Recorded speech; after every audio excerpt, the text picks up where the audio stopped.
ये दो पार्टिकल्स का वीटी कर्व दिया हुआ है। पहला particle t is equal to 0 पे स्टार्ट हो जाता है और दूसरा particle t is equal to 3 पे स्टार्ट होता है। पूछा है when will the chase end. तो ये थोड़ा देर से शुरू हो रहा है लेकिन आप देख रहे हो इसका एक्सीलरेशन ज़्यादा है। ये थोड़ा जल्दी शुरू हो रहा है लेकिन इसका एक्सीलरेशन कम है। तो eventually this particle will catch up with this particle. So when will that happen. तो जी स्टार्ट तो दोनों एक ही पॉइंट पर हो रहे हैं क्योंकि इन्होंने लिखा है after they pass a particular point. So starting point same है और उस पॉइंट को पास होने के बाद का एक ग्राफ है। तो जब दोनों का डिस्प्लेसमेंट बराबर हो जाएगा that will be the time when the chase will end. तो लेट्स से टी टाइम पे चेस एंड हो रही है, ठीक है। तो ज्योमेट्री से तो आपको समझ आ ही रहा होगा कि let's say this is the T time.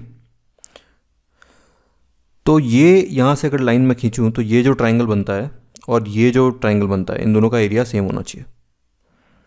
This is just so you know what happens, what is happening ना ग्राफिकली। सॉल्यूशन इसका ऐसे निकालते हैं कि देखो इन्होंने एक डेटा दिया है कि 3 सेकंड पे ये होता है और 4 सेकंड पे दोनों की वेलोसिटीज एक टाइम पे सेम होती है।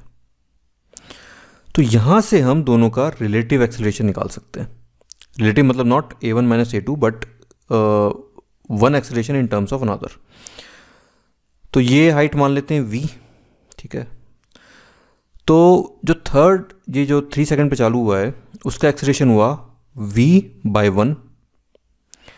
सो a2 इस पार्टिकल का, तो इसको ये 2 है ये 1 है, तो a2 is v/1 and a1 is v/4, ठीक है।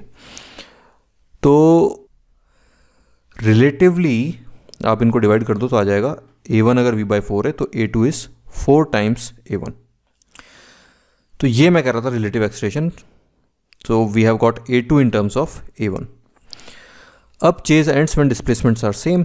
सो displacement of 1 is equal to displacement of 2।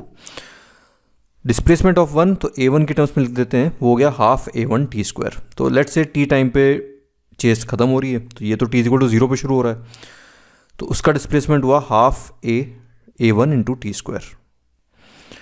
और सेकेंड पार्टिकल ये 3 सेकेंड्स पे शुरू हो रहा है तो जो भी t टाइम है that -3 is the total time it has travelled.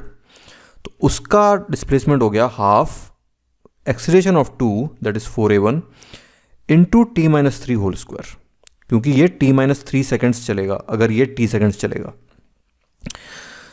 तो ये एक ही इक्वेशन है, a1 कट जाएगा, t is the variable, you will get answer as 6 and 2 and we will reject 2 क्योंकि 2 सेकेंड्स पे तो स्टार्ट भी नहीं हुआ था ना second particle. So answer has to be greater than 3।